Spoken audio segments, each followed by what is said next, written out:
गायत्री मंत्रेण पात्राणि प्रोक्षयेत्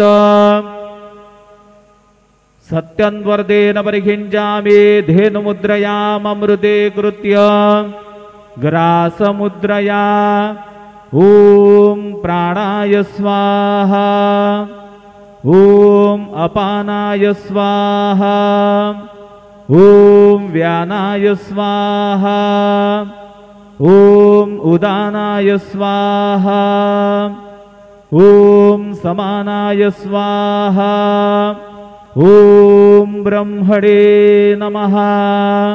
नैवेद्यमध्ये पानीयं समर्पयामि पुनर्नैवेद्यं निवेदयामि। ॐ प्राणाय स्वाहा ॐ अपानाय स्वाहा ॐ व्यानाय स्वाहा ॐ उदानाय स्वाहा ॐ समानाय स्वाहा ॐ ब्रह्मणे नमः।